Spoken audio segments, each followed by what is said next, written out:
Hello, my name is Dr. David Clark. I'm a board-certified gastroenterologist and internist, and I'm the president of the Psychophysiologic Disorders Association. And I'm here today with my friends and colleagues, Penny and Louise, and we are going to talk about a well-known condition in our community, which is myalgic encephalitis or chronic fatigue syndrome, or sometimes called systemic exertion intolerance disorder. And I've had many patients with this condition over the 40 years that I've been practicing in this field. But it's essential to hear from people who have been through the experience themselves and hear how they dealt with it and eventually overcame it. So, Penny, I've known you the longest. Why don't you introduce yourself and then follow with Louise? Sure. So, hi everyone. My name's Penny. I live in Scotland, as does Louise. You'll discover in a minute. And I was ill with chronic fatigue syndrome from 2017 to 2019, a relatively short period in chronic fatigue terms. And I was lucky enough to recover in 2019 and have been working ever since to share the information about how I recovered with other people. Wonderful. And Louise? Hi, yeah, similarly, I live in Scotland. I also recovered in 2019, and I was ill with ME/CFS for over 8 years. I was really severe at times, and I've been recovered now since 2019, and I've now trained with SIRPA as well, and like Penny, kind of focused on bringing people with us and trying to spread the word that recovery is possible and show people how to go about it, really. Yeah, SIRPA is the Stress Illness Recovery Practitioners Association, which is a sister organization of the PPDA Association that's based in the UK, and they do wonderful work. Well, why don't we start with the exact symptoms that you were suffering from? What were they? We've heard that they went on for a number of years, 2 years for Penny, 8 years for Louise. And what were the symptoms exactly? Shall I go first? So I had, I mean, the name of the illness kind of gives it away in terms of what the biggest symptom is, and certainly for me, fatigue was the biggest issue. And I also had what I used to call fades, which they were a bit more dramatic than fading. They were quite severe energy crashes that would come very, very unexpectedly, and it was almost like somebody had pulled the plug on me, and I would just kind of fold in half and then down onto the floor, and I would be completely unable to move or even open my eyes for like up to about 45 minutes, although I was conscious on the inside, which of course was quite a scary symptom for people around me to experience, because they didn't know, they would think I was unconscious because I couldn't communicate that I was conscious. And those were happening on a daily basis for the whole of the first year. And then I had some pain. Other people get worse pain, I think, with this condition than I had, but I did have some pain, and quite bad at times. I had periods of quite bad shortness of breath. I had massive hypersensitivity to certain things. Yeah, those were probably my main symptoms, I think. So when you say hypersensitivity, what were the things that you were sensitive to, and what was your reaction? It changed. So my condition was very variable. Over the months and years, things changed. But for the whole time, I had a really strange symptom, which I've never actually heard of anyone else having yet. Was my scalp was crazily sensitive. Like to the point that even a light touch like that could send me flopping on the floor in pain. That was a very strange thing. I couldn't put my hair in a ponytail the whole time I was ill because the pain of pulling my hair back would be too much. So yeah, that was a strange one. And then other things which I think are more common to this condition, like sometimes sensitivity to light, sensitivity to noise. There were times when I just couldn't hold a conversation with another person because them talking was too much, and you had to just kind of shut it out. And yeah, those kinds of things. So it sounds like a kind of a sensory overload, relatively small amounts of input to your sensory system were perceived as overwhelming. Yes, yeah, yeah. And it, like I say, it was very variable for me, but when it was bad, it was pretty bad. Yeah. And were you able to function during this 2-year period of time, were you able to carry on with any, household duties or working or any of activities that you were able to do before you became ill? So for periods of it, yes, and then for large stretches of it, no. So over the 2 years, I think I had a total of 8 or 9 months absent from work. So that's fairly significant absence. And that was in like two chunks of 4 months. Each year there was a 4 month gap where I wasn't at work at all. And then outside of that big 4 month gap, there was, weeks here and there and months where I just couldn't get to work. In fact, it might even have been 3 chunks of 4 months over the 2 years. So yeah, there were big chunks where I wasn't at work. And even when I was at work, it was tough. I had a camper van at the time, and I was sometimes going out to the van at lunchtime to lie down.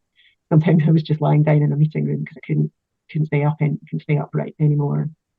But then there were other periods where my condition appeared to sort of fade for a while, and I would be able to live an almost normal life and see friends and continue life for maybe a few weeks, and then it would all come crashing back. It was very variable. Okay. And one last question before we turn to Louise that I always ask my patients is, can you think of anything that happened at the very beginning that might have triggered this? Was there any kind of significant event in your life, good or bad, that you can point to? Yeah, for me, there was a whole series of quite significant incidents I'd probably say in the year leading up to it. So, or even more, it depends where you want to draw the start line, really. But my mother was very ill, and I was her only carer, not only carer, but only family member who was available to be a carer.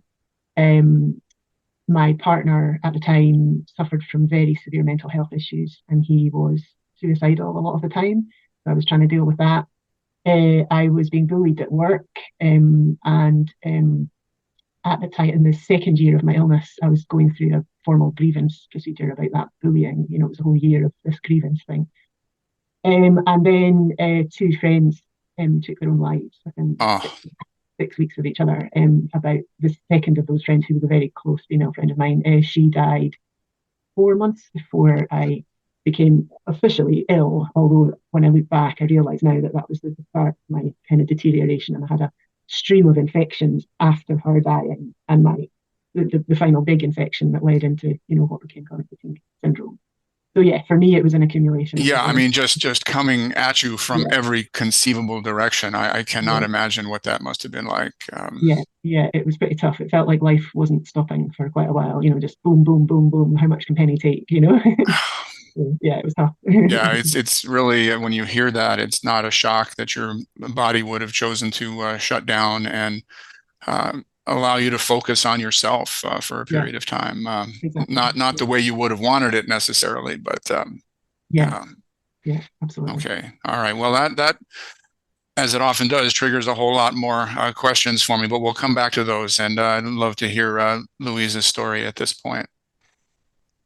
Yeah, I know Penny's story already, but it just still really touches me to hear you talking about, what those symptoms were like, and I can relate to a lot of that.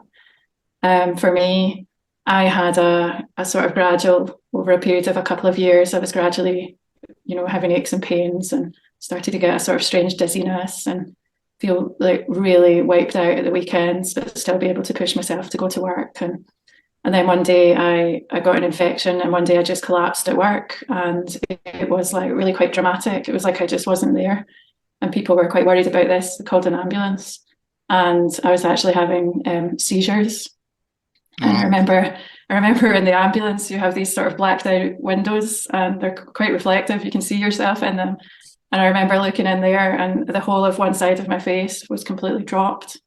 And I just looked at myself, and I thought, I'm having a stroke. This is a stroke. And it wasn't a stroke. It was, ME. But so I was taken to the hospital, spent 3 weeks in the stroke ward, and got all sorts of tests. 3 weeks. Yeah, 3 weeks, because I couldn't move really. I couldn't lift a fork to eat food. I couldn't walk. I couldn't go to the toilet. I couldn't, because I couldn't physically get out of bed. I was just completely, like, my body had completely shut down. And after those 3 weeks and having MRI scans, CT scans, EEG, to monitor my brain activity, I was told that my seizures were functional and that I had a functional illness, and that they couldn't find anything wrong with me. And so I was sent home, and with sort of like, right, well, what on earth does that mean? What does that mean? And so I started to get a little bit better, and I had some kind of, I was doing a bit of kind of rehabilitation and things, and that just made me much, much, much worse. And I ended up completely bedbound. And from that point onwards, it was just a whole constellation of horrible symptoms. And I couldn't, so I had postural tachycardia was one of my main issues alongside the fatigue. So I couldn't sit upright in bed. And so I had to just lie flat all the time. For about a year, that was the case. For a year? And yeah, I mean, slight incline was okay at times, but other times I just had to be flat. And you know, this condition, it's a kind of special kind of hell, because I couldn't, when you're not well, you want to do things like maybe read a book or listen to some music or have a visitor. I couldn't do any of those things because I couldn't tolerate light for a lot of the time. Sometimes I had to sit with an eye mask on. I couldn't tolerate movement in the room.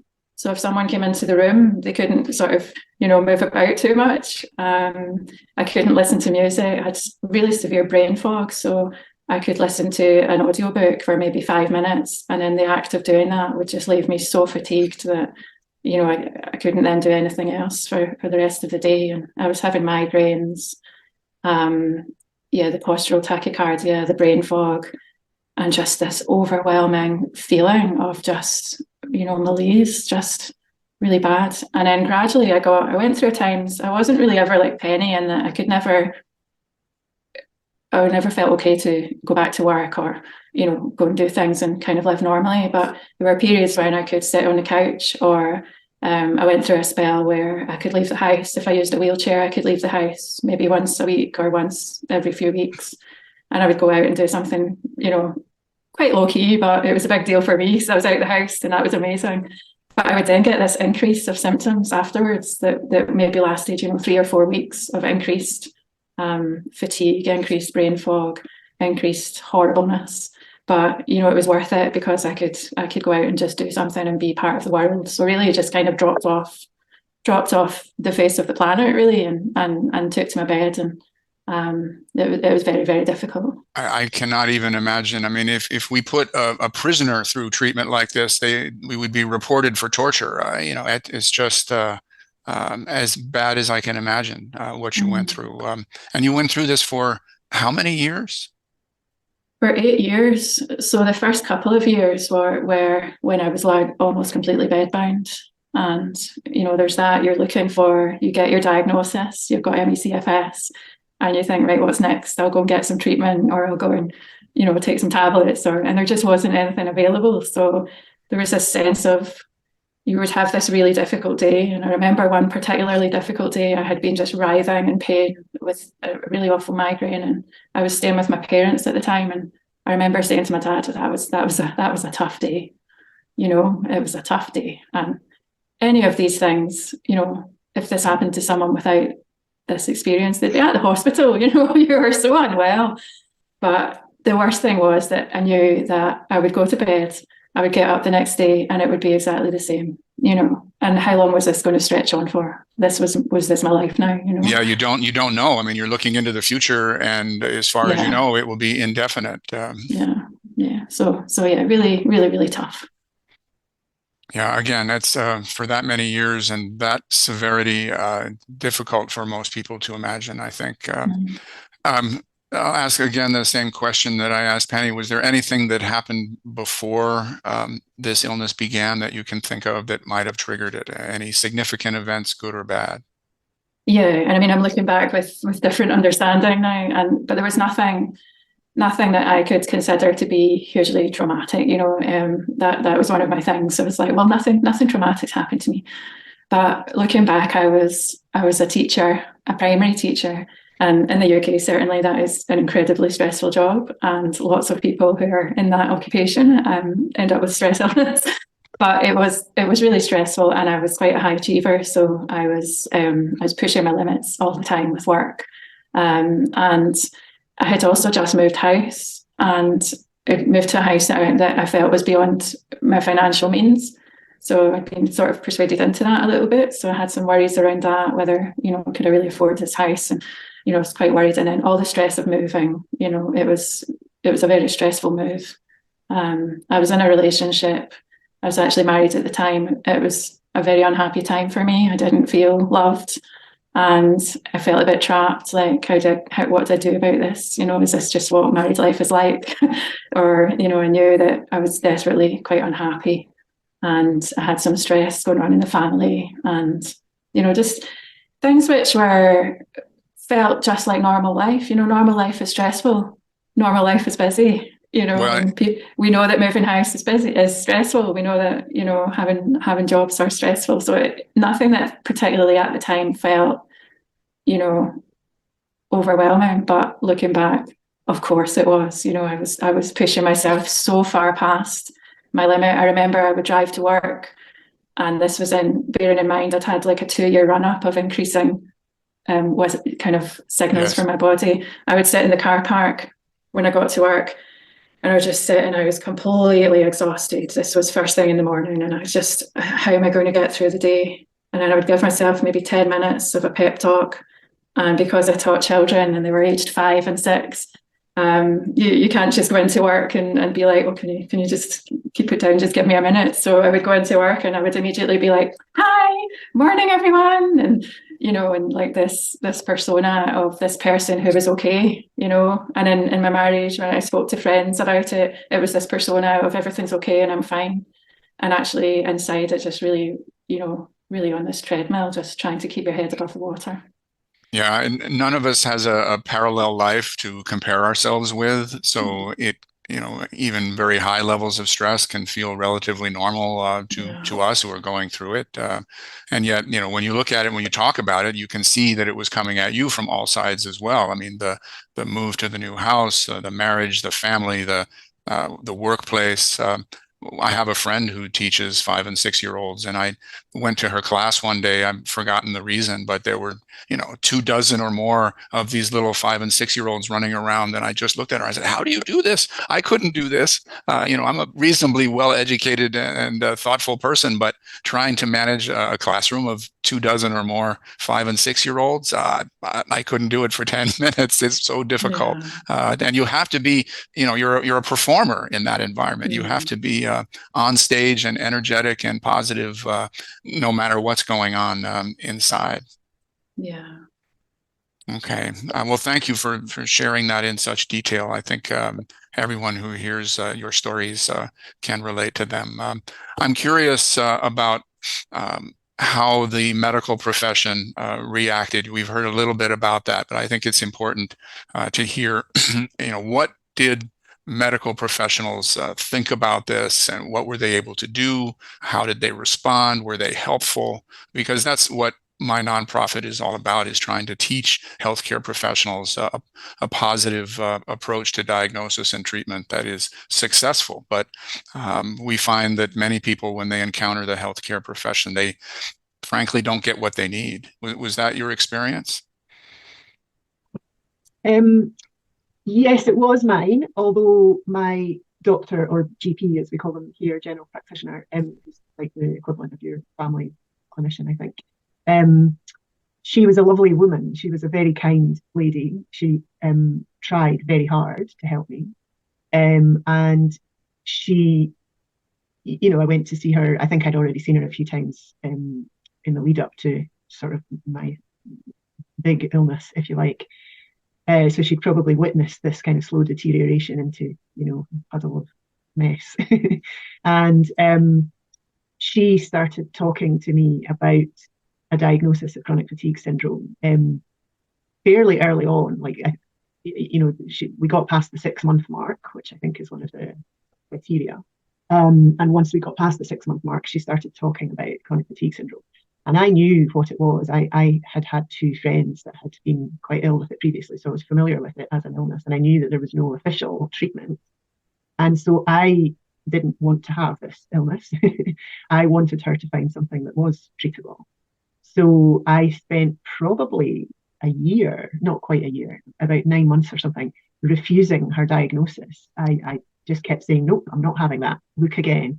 And I kept insisting that she send me to different consultants. So she referred me to rheumatology, to hematology, and she referred me to a tropical diseases consultant, because I've travelled quite a lot in some of the sort of African countries. And she wondered if I might have picked up some obscure tropical disease. So I saw all these different consultants. I feel like there was another one as well, but I can't remember who that was. And none of them found anything, of course. The hematologist did find that I had a slightly low white blood cell count, and that was the case throughout my illness. It wasn't dramatically low, but it was low. And to me, that seemed like evidence that there was something wrong with me and that they should be looking into that further. And I kept waving the printed results at them and saying, keep looking, there's got to be something wrong with me. And then eventually, I won't go into the detail, but ended up basically eventually, after about a total of 15 months, I finally conceded that I did have chronic fatigue syndrome and that she could stop looking for something else. And so I went back to see her again, and I said, all right, you're right, I'm wrong. This is what I have. I accept the diagnosis. And that was when she said, she wrote it down kind of officially in the notes, this person has chronic fatigue syndrome. And then the next words out of her mouth were, unfortunately, that means there's nothing else we can do for you. All right. So there was nobody that was investigating for sources of stress, past or present, that might have been a trigger for this. The whole story you told me about, stress is coming at you from 4 or 5 different directions. They didn't investigate for that. No, they didn't. Okay. She was aware of a lot of that, because I'd had to get signed off sick, when my friend died and when various other things happened. I'd been getting signed off sick before this point, with various other ailments. So she was aware of the things that had been going on for me, but she didn't add them together.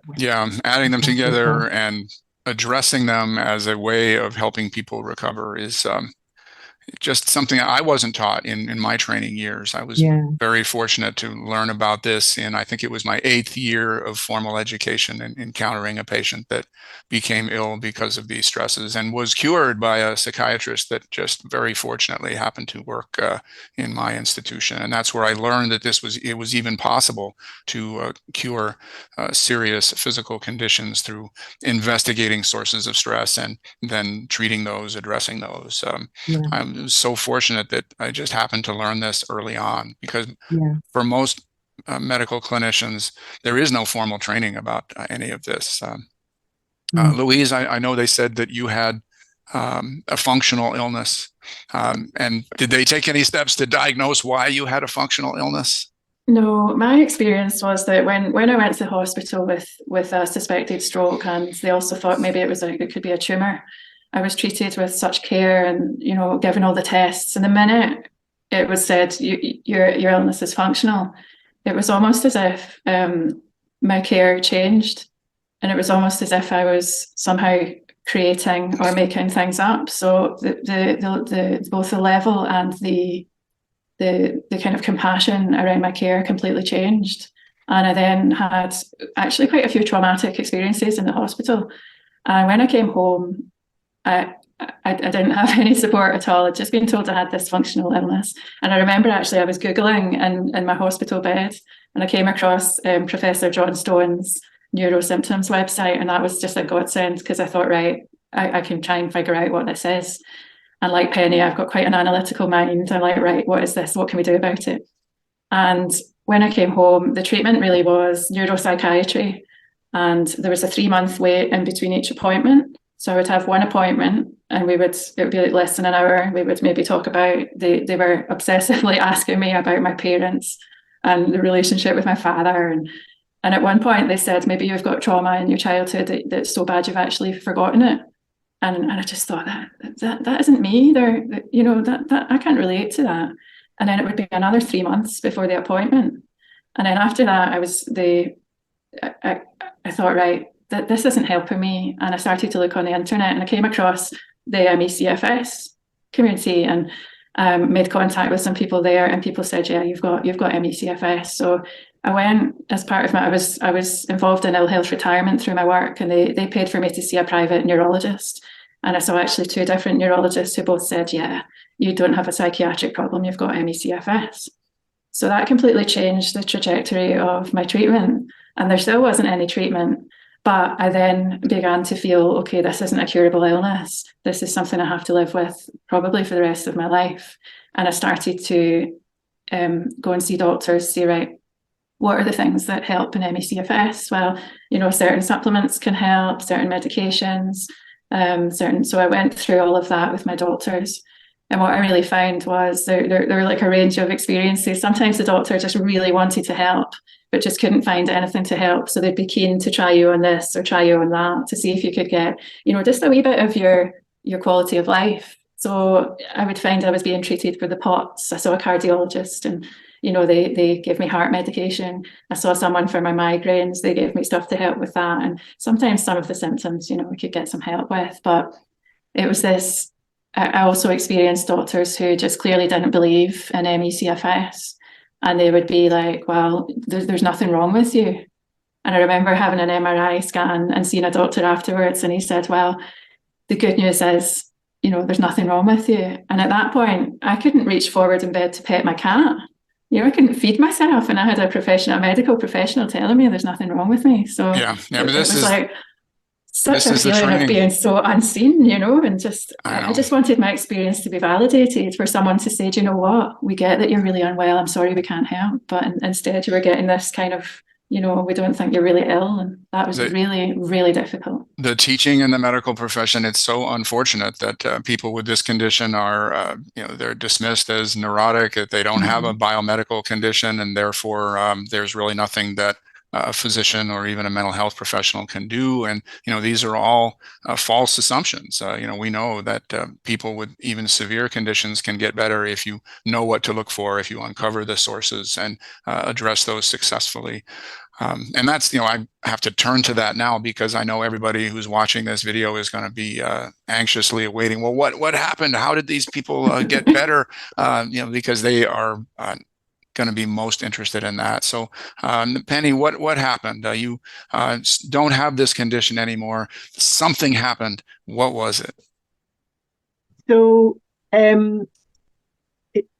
after I had accepted my diagnosis, I think that was my first turning point. So instead of continually fighting this diagnosis, I now accepted that I had it, and I kind of switched gear into, okay, so what do I do about it? The doctor can't help me, so I'm going to have to help myself. And I had this, just like Louise just said, I have a very analytical mind, and my logic kicked in, and I was thinking, okay, clearly there is a process that has gone wrong in my body.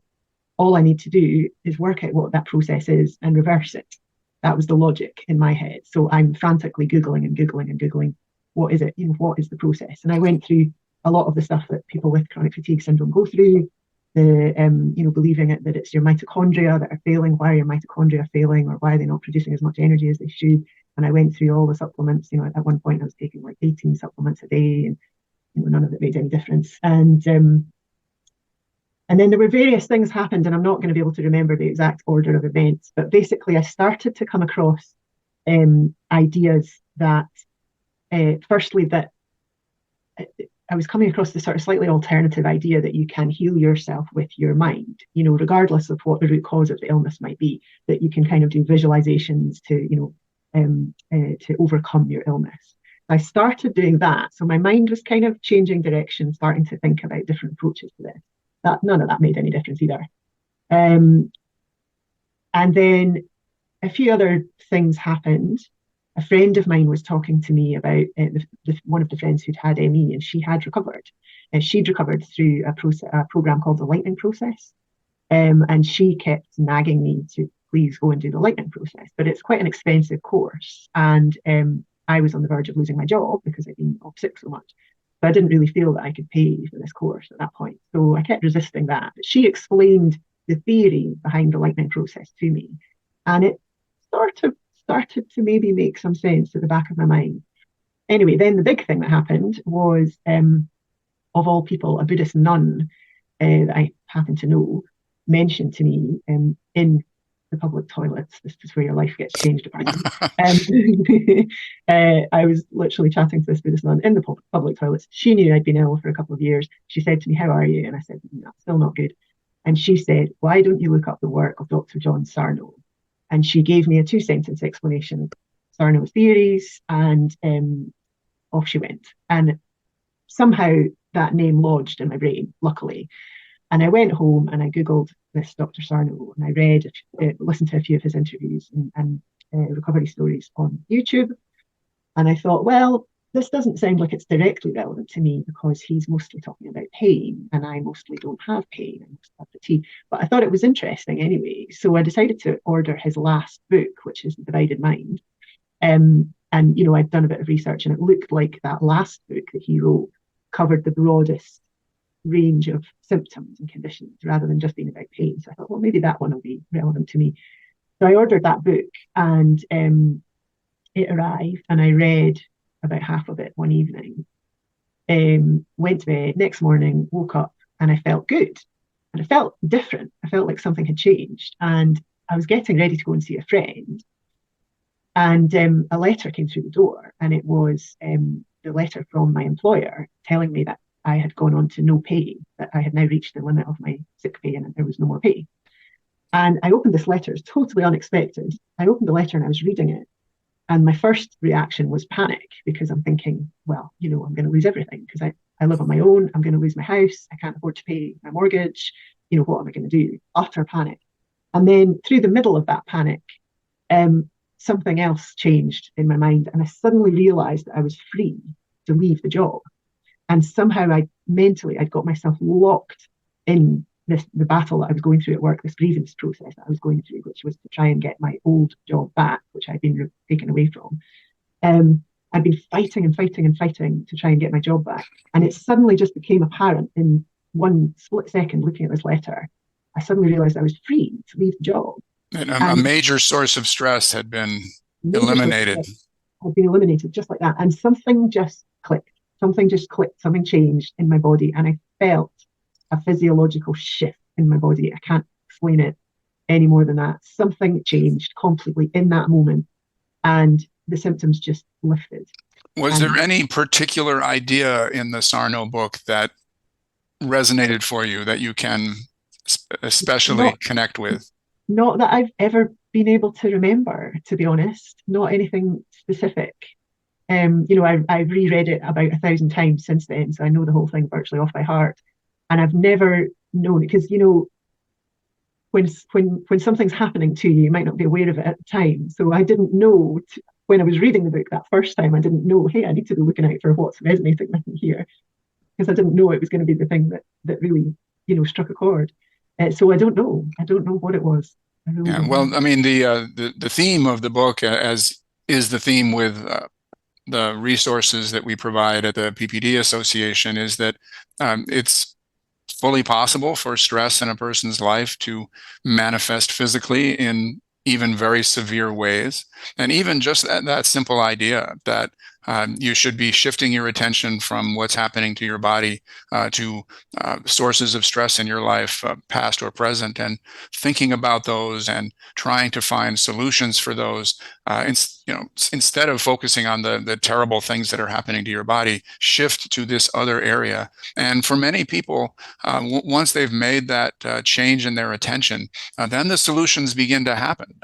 In your case, you were handed a big solution to a major source of stress the very next day. So I'm sure that was a enormous contributing factor. But combining that with the fact that your mind had been advised to change its attention, I think that was two synergistic concepts happening for you almost simultaneously, and it sounds like the results were close to miraculous.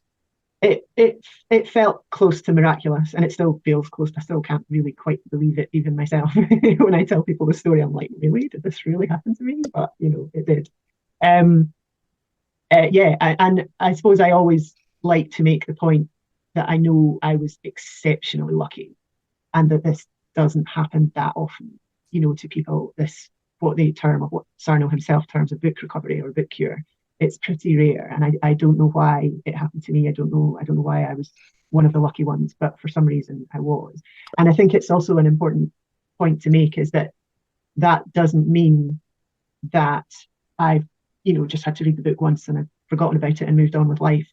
I learned very quickly after that I needed to do the work anyway, even though I was no longer experiencing the physical symptoms. The work of kind of processing emotions, changing those stresses, like you said, that were in my life. I very, very quickly, or over the next few months, I made dramatic changes in my life. Left the job on the Monday, and left the relationship 3 or 4 months later, changed quite significantly. Yeah, and that's what I've found in people who recover quickly from severe illness is that it's very likely they've been working on their stress issues for quite a long time subconsciously before then, and the finding the psychophysiologic ideas and concepts then acts as a catalyst to kind of give them the final changes that they need, the final perspective that they need to make a big leap in their recovery process. But very often, there's been a part of their brain that's been working on these issues for quite some time beforehand, that's been kind of leading up to their being ready to hear these concepts in a book or a video or an online course or a conference. Then it's when they're ready to hear it, it's capable of making a big difference. Certainly other patients of mine have needed years of psychotherapy to achieve the same outcome. Everybody's different, but everyone who is a professional who works in this field knows patients who have made sudden leaps in their progress in a short space of time. And it's wonderful that happened for you. Yeah, I was very, very lucky. And I mean, now I look back and it's glaringly obvious to me that my body was screaming at me, sort your life out. So much is wrong in your life. And I was fortunate, and I do acknowledge this, that I was also fortunate in that there were big things that I did have the power to change. Sometimes people are in a situation where actually they don't have the power to change it, and I think it's also worth acknowledging that it's not quite so straightforward for some people, because for whatever reason, perhaps financial, who knows, people sometimes just cannot make. Yes, no question. But it's also, there's a certain value in feeling empowered to make those changes, that you need to have something inside yourself that feels like, yes, I can make these changes. And you made, big changes in the major areas of your life. And that, I think, solidified your improvement and has helped you avoid returning to the symptoms again.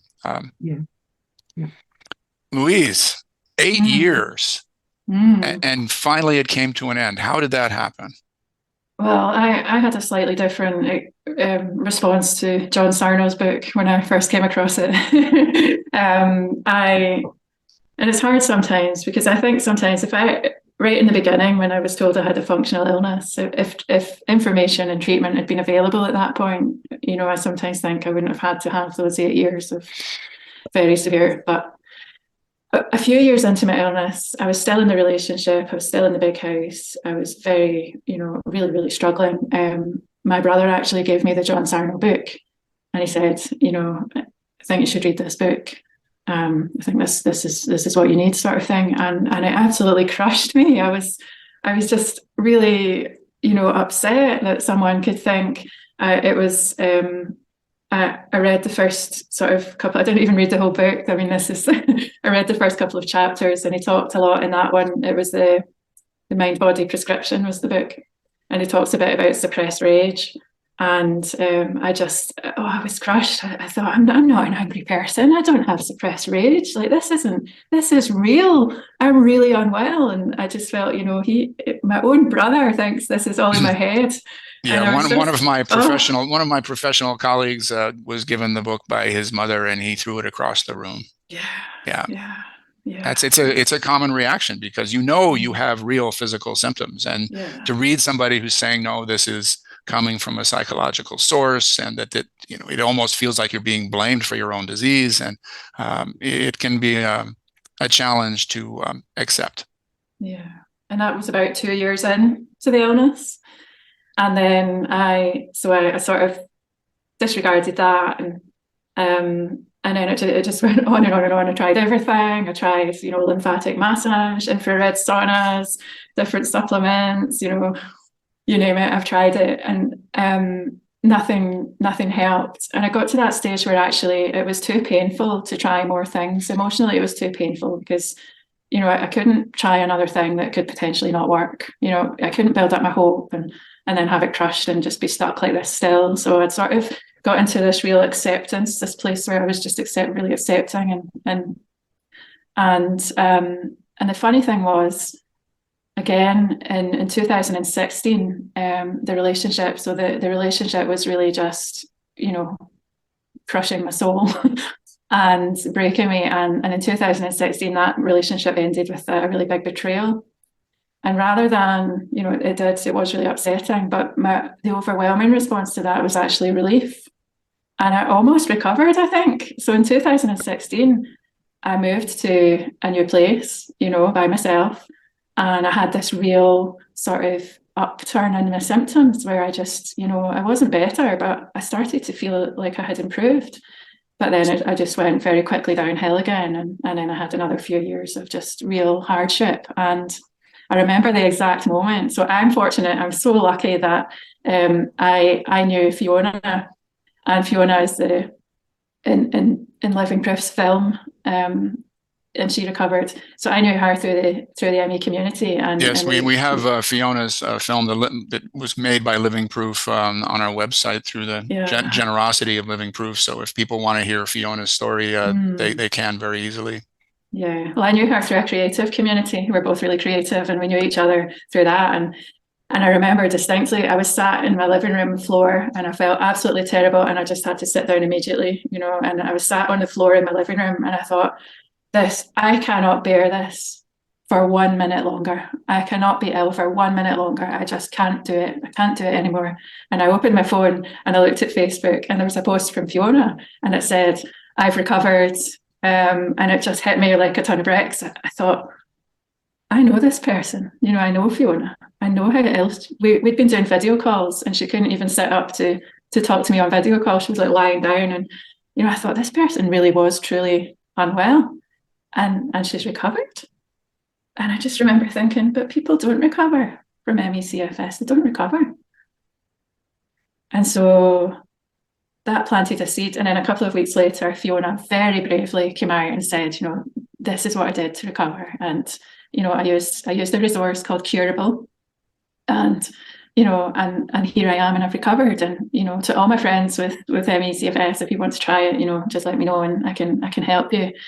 And very quietly and very secretly, I remember saying to Fiona, because I had a really good meditation practice, and that's sort of 8 years of mindfulness practice at this point. And I remember saying to Fiona, what is Curable? Is it just meditation? Because I meditate already, and do you think this will help me? Yeah, I should mention for our viewers that Curable is an app for computers and smartphones, and they have all of the same concepts embodied in the app that we advocate for in the Psychophysiologic Disorders Association. In fact, the creators of the app interviewed most of my board members and lots of our colleagues across the country in the US and around the world to get the concepts that are most effective in treating psychophysiologic disorders. So it's a brilliant piece of software, let me put it that way.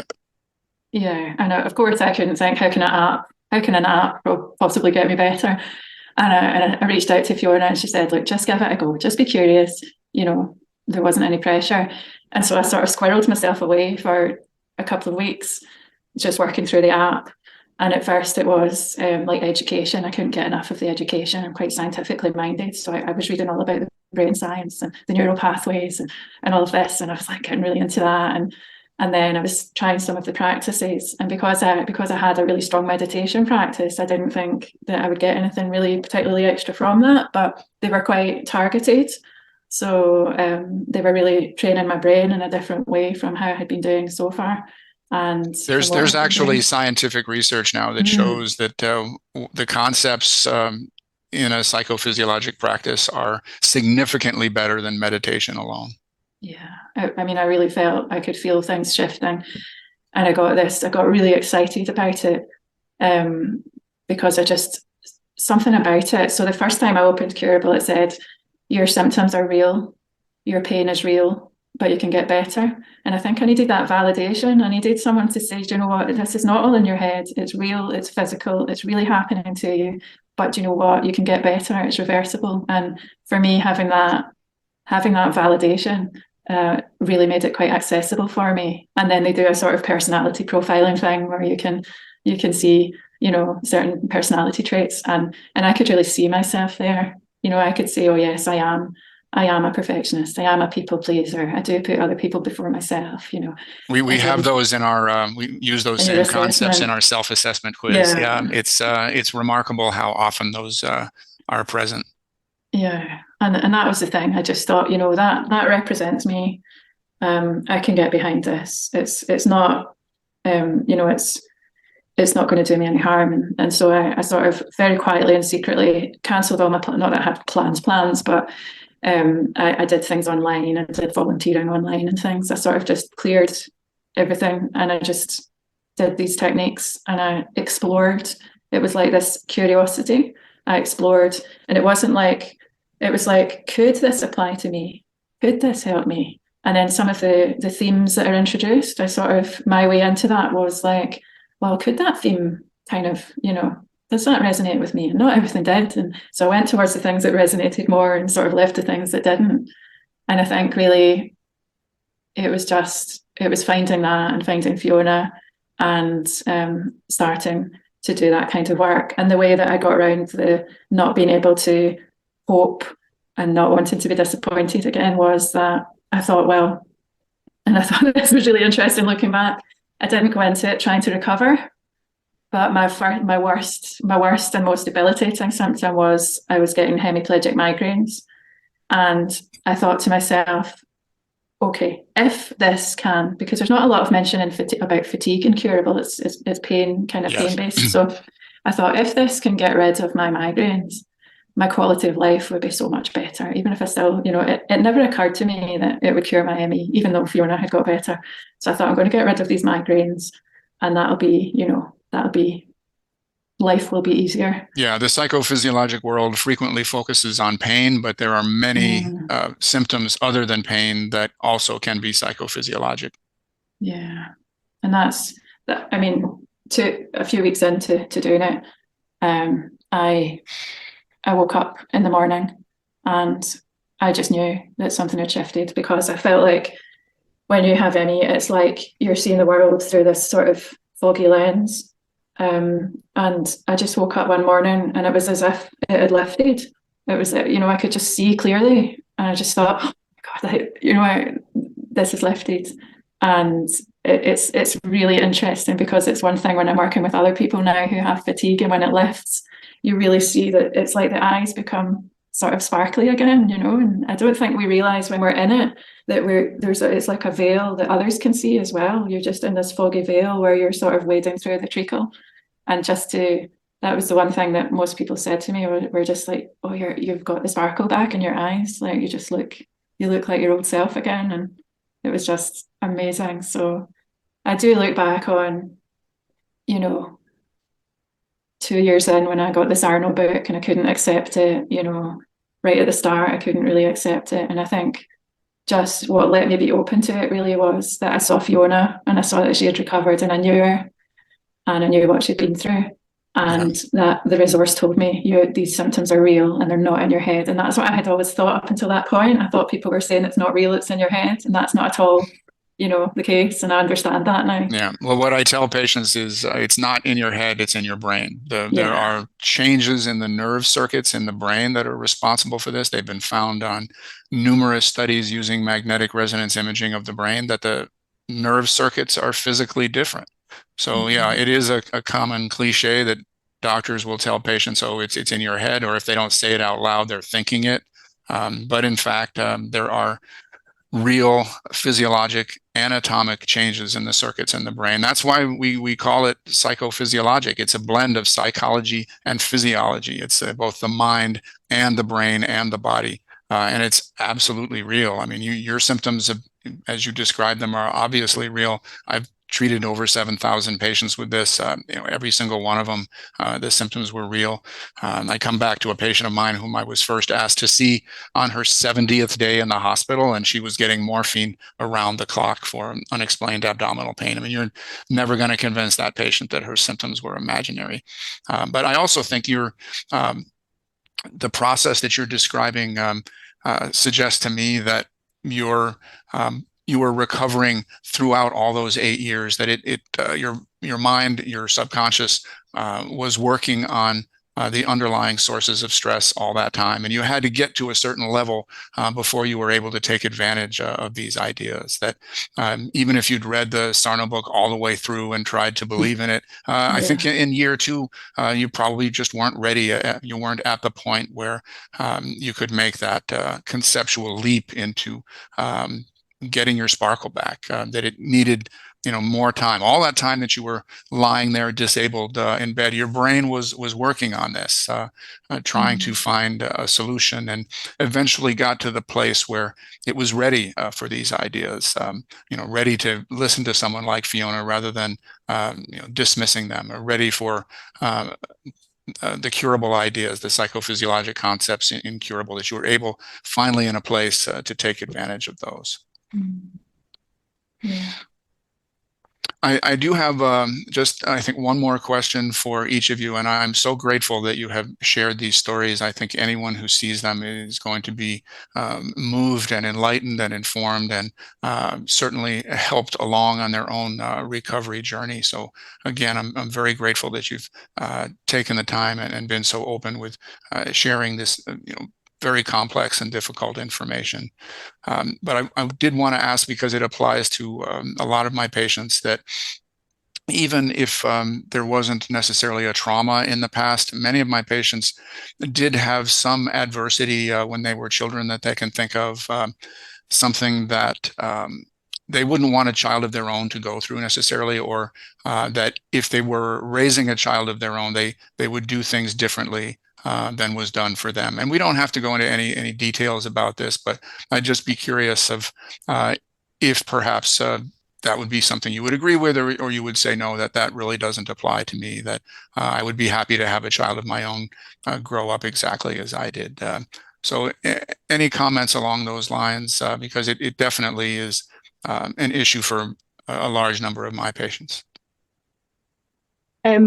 Yeah, it's definitely the case for me. For me, there wasn't a specific, awful trauma with a capital T in my childhood.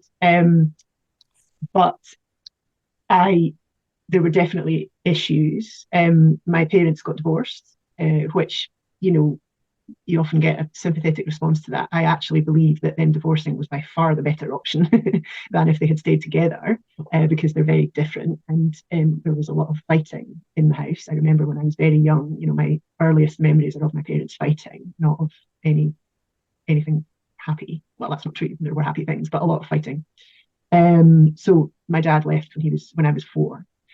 And I didn't really see much of him through my childhood because he moved down to the south of England, so he wasn't easily accessible. So he wasn't a regular feature in my life after that. And my mother and my father, although he wasn't around so much, my mum's no longer with us, very critical people. My mum in particular, she was the sort of main person for me as a child, because I'm an only child, so it was me and her really against the world. And that meant that as a young child, your adult, your person that you're with is the person who is right, and she was very, very critical of me, and I understand some of the reasons for that now, and I don't blame her. She had a difficult childhood herself. She was sent to boarding school. There's a number of reasons, but that all manifested as criticizing me continuously. In her mind, it was because she was trying to help me become a better person, but actually it just crushed me, absolutely crushed my soul. And so I know that, and I didn't have any triangulation, because there was nobody else in the family home. There was no brother or sister to go to and say. No, we depend on our parents for our self-image and how we think about ourselves. And so many of my patients have had an experience when they were young that impacted their self-esteem in a negative way. I mean, it's a Yeah, common denominator, and many yeah, of those personality features that Louise mentioned can be an outgrowth of that. yeah, That it can start exactly. with that negative experience, that struggle to form your self-esteem, and the reaction to that can lead to a lot of the stress-inducing personality features that we have in our self-assessment quiz and that Louise mentioned. So Yeah, yeah, that's your story is very much consistent with what I've heard from so many of my other patients. yeah, yeah, definitely. And actually, funnily enough, just this morning, I did the self-assessment quiz thing online for ACEs, for your ACEs score, Yes. ACE score, Adverse Childhood Experience score, because I'm going to see Gabor Mate speak on Saturday, and Okay. he, as you know, is he's very ACEs are his thing. So I thought I'll do the assessment for myself, and so my ACEs score or ACE score, I'm not sure what the terminology is, was 5, which is not massively high, but it's also not low. It's kind of in the No, middle. it that is high. I mean, there's only Okay. a small percentage of the population, probably less than 10%, that has 5 or more on that. And the ACEs questionnaire is excellent. I at one time spent some time with the originator of that questionnaire, but even with the 10 questions that they ask, it leaves a lot of other adverse childhood experiences, which is what ACEs stands for. It leaves them out. Um, Hmm. and these other ACEs are fully capable of producing the personality changes, the low self-esteem, and the physical symptoms later in life. So I've modified some of those questions for the self-assessment quiz that we have on our website to cover a broader range, let's put it that way, of both symptoms and adversity in childhood. But the ACEs questionnaire is certainly tried and true, and has a lot of research behind it that shows the long-term impact that can occur. But the good news is that with the psychophysiologic techniques, we can help people address those long-term impacts. Even though we can't change the past, obviously, we can change how it affects you in the present day. And when we do that, it's a very positive outcome, and it impacts the physical symptoms of psychophysiologic disorders as well. Yeah.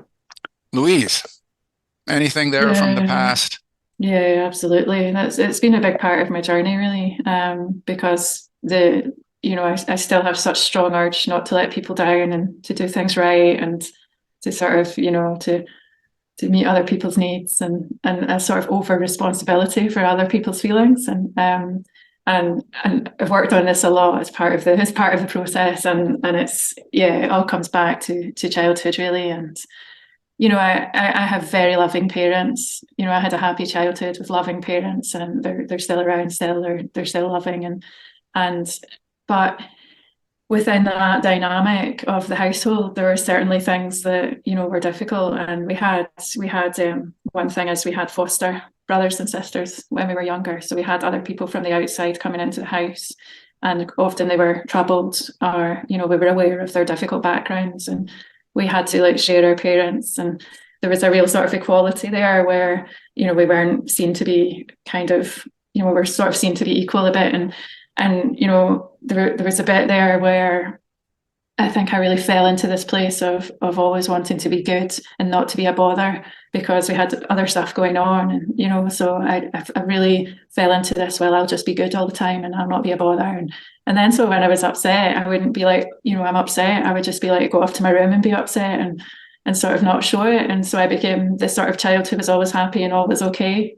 And that And really, trying to be perfect, probably. yeah, trying to be perfect, and any conflict in the house, trying to be the one to fix it, trying to keep things harmonious, and really trying to keep things going smoothly, which of course wasn't my job because I was only a child, and others interpret that as, oh, my parents still say to me now, oh, you were such an easy child, you were such a happy child, and that was, I think, kind of my goal, was to be an easy child and to be a happy child, and nothing traumatic happened to me, but really I developed this personality of, well, I just won't be a bother.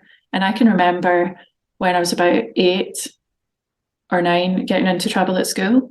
And I can remember that as if it was yesterday, like getting into trouble off the teacher. It wasn't like I wasn't like hauled out, to the head teacher or anything, but I got what we would call in Scotland a row. I got into trouble. And you were mortified because was not perfect. Yeah, and I can remember it now, like that little being who got it wrong in that instance, and how traumatic it was. Like, it was actually quite traumatic to my wee person. So I think as well, we look back as adults and say, oh, well, nothing traumatic happened. But actually, when you're a child, these small things feel big. Yes, they do. You are so upsetting. Right. Absolutely. This is something I had to learn early in my career, is that these, what some people call little T traumas, can be every bit as impactful as the big T traumas, the more obvious, abuse and trauma and beatings and alcoholism and violence. And, those are certainly can be very impactful in the long term. And I've had many patients who experience those, but my patients who experienced what some call the small T traumas, the long-term impact was essentially the same. That, if your self-esteem was devalued, or you were made to feel second rate, or you were made to feel worthless, or that you were not measuring up to expectations, that could have the same long-term impact on a person that could last for decades into their adult life, as the big T traumas. And that surprised me when I first discovered it, or found it in my patients. I certainly didn't discover it, quote unquote, but when I encountered it in my patients, I was surprised to see that. But one of the outcomes that may have happened to Louise or to Penny, both of you, is the difficulty in putting yourself on the list of people you take care of. That you grow up trying to meet the needs of everyone else in your world, but the idea of hey, I deserve to meet my own needs from time to time, that kind of becomes a foreign concept. And if you go for too long without meeting your own needs, the body can begin to protest. Yeah, it certainly was my experience. I think as well, just we see through our parents' life modeled, don't we? And I had one parent worked really hard, worked full time and had the business, and was always busy and always working. And then I sort of took that on as well. That's where you get your value in life. That made me feel sort of like useful. And it's like the things that you see, you sort of, when you're a small person, that's how you make meaning, isn't it? And you sort of, if you don't have emotions modeled for you, if you're not encouraged to work through your emotions, if you're, these kind of things, you sort of, you take that into adulthood. Yeah, you take the emotions and you stuff them somewhere. And when enough of them have been stuffed, they start to, they need a way out, and they can express themselves by the body instead of in words. Yeah, definitely. Yeah. Well, this has been absolutely brilliant. I cannot thank you enough for sharing this information, which is going to be so valuable to everybody who sees it. I mean, these stories are not heard enough in medical training. They're not heard enough by people who are suffering from it. There are going to be people out there who are in the process of their own recovery and who will hear your stories, and it will be a catalyst for them, just the way the Sarno book or the Curable app was for you. Just that moment of insight that helps them take a leap in their own process of recovery. And maybe they won't recover in a week, but it will absolutely accelerate the day that they do fully recover. So again, I thank you so much for sharing this with us. Thank you. You're welcome. Thanks for having us. Yeah, that's just our wish, is just to maybe spark that little bit of curiosity in someone. Does this apply to me? Maybe this could help me. Curiosity and hope. Absolutely. Thank you.